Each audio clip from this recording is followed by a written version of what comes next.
Hello दोस्तों, विहान कहानियाँ में आपका स्वागत है।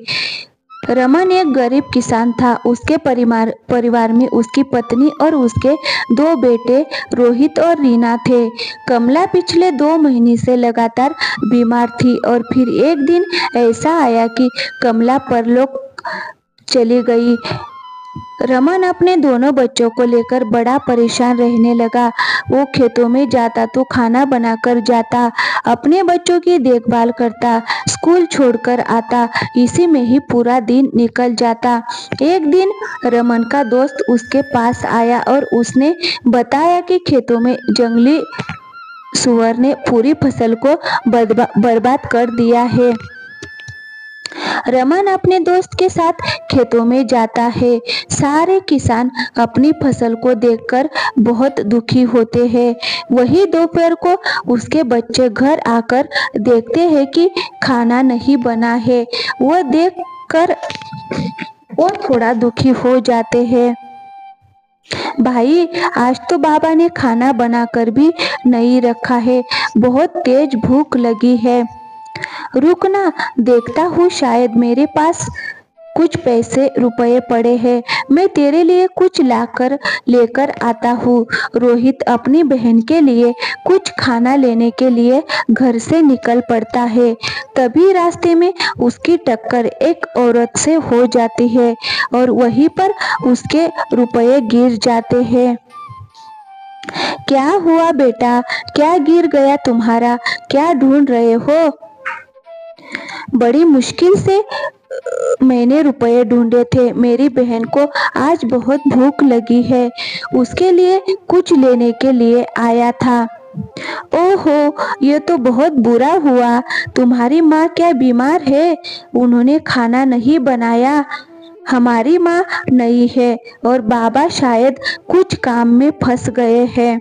आज खाना नहीं बना है हमारे घर पर और मेरी छोटी बहन है, उसे भूख लगी है। ओहो, ये तो बहुत बुरा हुआ है। चलो तुम चलो, मैं तुम्हें कुछ सामान दिला देती हूँ। नहीं नहीं, रहने दो, मैं अपनी बहन को समझा दूंगा।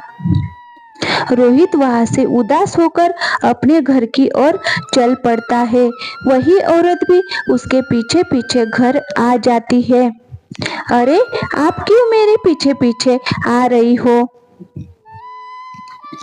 वो इसीलिए कि मुझे तुम्हारी तकलीफ देखी नहीं जा रही है।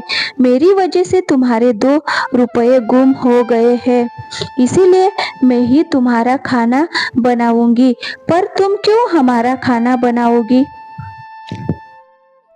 एक तो बच्चे, तुम बोलते बहुत हो। क्या नाम है तुम्हारा और तुम्हारी बहन का नाम क्या है? रोहित उनका और उनकी बहन का नाम बता देता है। फिर वह औरत रोहित के घर आकर उन दोनों भाई बहन के लिए चुटकी बजाते ही खाना बना देती है। दोनों बच्चे पेट भरकर खाना खाते हैं। तभी वह औरत शुड की बजती है और सारा घर साफ कर देती है। आपने तो सारा घर चमका दिया है, कितना अच्छा लग रहा है। बाबा को तो इतना समय भी नहीं मिलने की वह गर्मी झाड़ू पोछा लगा दे। बाबा भी अब तक नहीं आए हैं। क्या आप मेरे बाबा के लिए भी खाना बना देगी? वह औरत सबके लिए रात का खाना बना देती है और देखते ही देखते वहां से गायब हो जाती है। दोनों भाई बहन बहुत खुश थे। रमन ठक्कर जब घर आता है, घर को चमकता हुआ देखकर वह खुशी से अपने बच्चों के पास जाता है। मुझे माफ करना बच्चों, मैं आज तुम्हारे लिए कोई खाना भी बनाकर नहीं जा पाया। तुम लोगों ने कितनी मेहनत से आज घर साफ किया है। चलो, मैं तुम लोगों के लिए फटाफट खाना बना देता हूँ। अरे बाबा, आज तो आपके लिए पहले से ही खाना बना हुआ है। रमन घर के रसोई में जाता है और देखता है कि खाना बना हुआ था। फिर रोहित उसे आज की सारी बातें बता देता है। तुम्हारी बातों से तो ऐसा लग रहा है कि यहाँ कोई जादूगरनी थी। बच्चों, आज के बाद इस तरह कभी किसी को घर में घुसने मत देना। अगर तुम्हारे साथ कुछ बुरा कर देती तो मैं कहाँ जाता। रमन डर के मारे अपने बच्चों को सुला देता है और फिर वहां बैठकर सोचने लगता है कि वो औरत कौन थी जो उसका खाना बनाकर चली गई। विजय की पूरी रात सोचने में ही कट जाती है। सुबह वो अपने बच्चों को स्कूल छोड़ आता है और वह खेत में काम करने के लिए चला जाता है।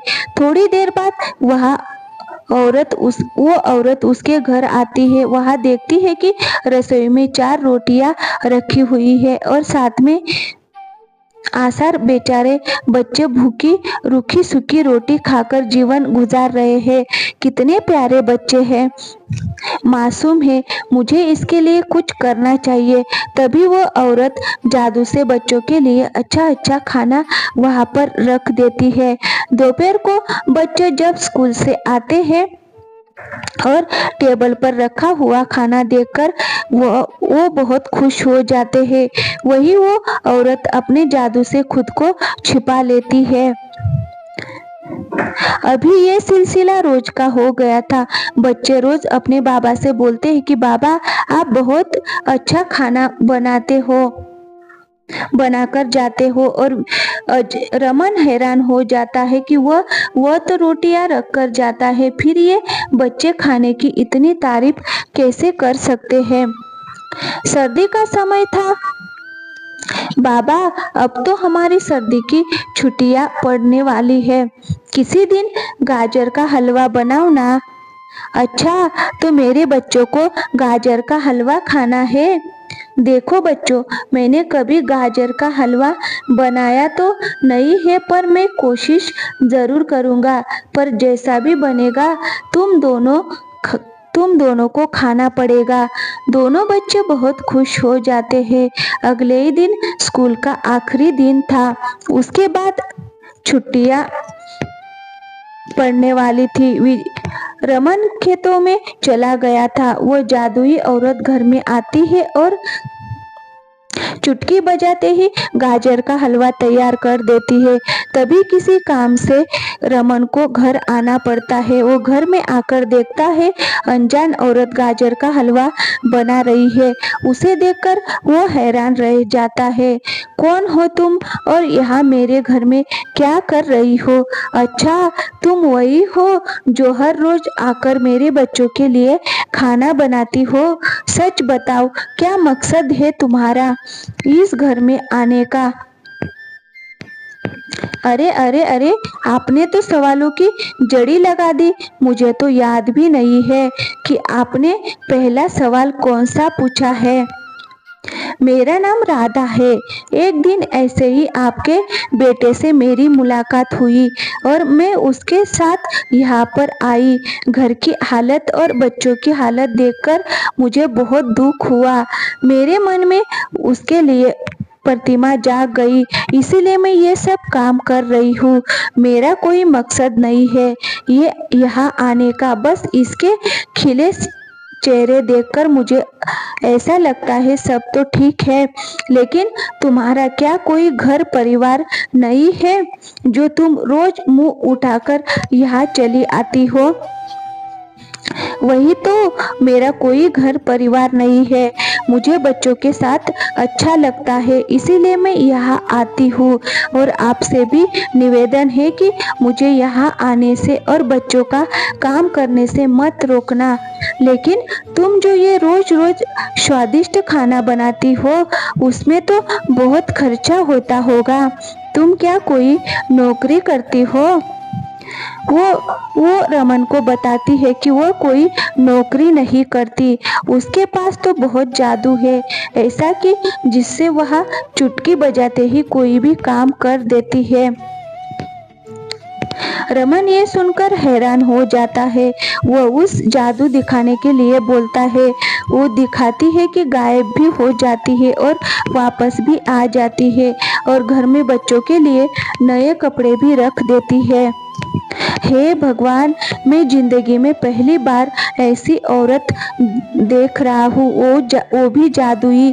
कहाँ से सीखा तुमने इतना सब कुछ? अच्छा एक बात बताओ, कुछ दिन पहले मेरी खेतों में सुअर घुस गए थे और उन्होंने मेरी काफी फसल खराब कर दी।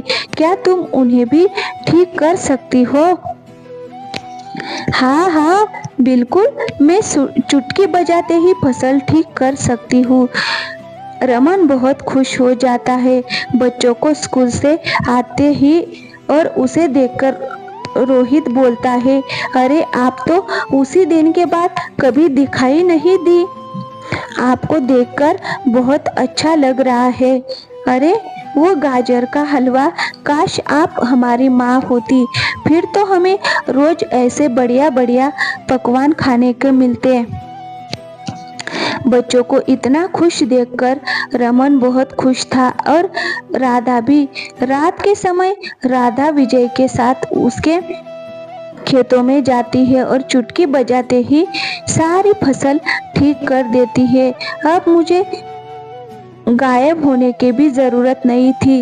वह उन्हें घर में रहने लगती है। पर एक दिन रमन उससे कहता है, देखो तुम बुरा मत मानना, आजकल का जमाना बहुत खराब है। रोज तुम्हें यहाँ पर देखकर गांव के लोग बातें बनाते हैं। तुम अब हमारी मदद करना बंद कर दो और यहाँ से चली जाओ। आपने तो बड़ी जल्दी ही मुझे घर के बाहर का रास्ता दिखा दिया। इसका भी एक और हल भी हो सकता है। अच्छा तो ये हल क्या है? मैं चाहती हूँ कि मैं इन बच्चों की माँ बन जाऊँ, और यह तो तभी संभव है जब आप मुझसे शादी करोगे। राधा बच्चों को पूछती है। बच्चे खुशी खुशी राधा को अपनी माँ मान लेते हैं और फिर रमन राधा से शादी कर लेता है। अगली सुबह उसके घर की क्या ही पलट गई। उसकी झोपड़ी अभी एक अच्छा खासा घर थी। अब खेतों में फसल भी लहरा रही थी। सब कुछ अच्छा चल रहा था कि तभी अचानक गांव में बहुत जोर की बारिश होती है। लगातार 3-4 दिन बारिश होने से पहाड़ जैसे हालात हो जाते हैं। बारिश तो रुकने का नाम ही नहीं ले रही है। सुनो राधा, तुम्हारे अंदर तो बहुत ममता है। क्या तुम मेरे गांव के लिए कुछ कर सकती हो? इस बारिश से गरीब किसानों का बहुत नुकसान हो जाएगा। सबके घरों में पानी भी भर गया है। लोगों के प्रति तुम्हारी ये दया देखकर मुझे काम करने में बहुत खुशी होगी। मैं तो डर के मारे नहीं कर रही थी। तभी राधा चुटकी बजाती है और बारिश रुक जाती है और गांव के एक परी का भी नुकसान होने से बच जाते हैं। पर वह सभी हैरान थे और आखिर ऐसा चमत्कार कैसे हो गया? भाई, मैं तो बहुत ही बड़ा किस्मत वाला इंसान निकला। मुझे तो जादुई पत्नी मिल गई जो चुटकी बजाते ही सारे काम हल कर देती है। और ये सुनकर राधा बहुत खुश होती है। तो दोस्तों, कहानी अच्छी लगी हो तो वीडियो को लाइक और चैनल को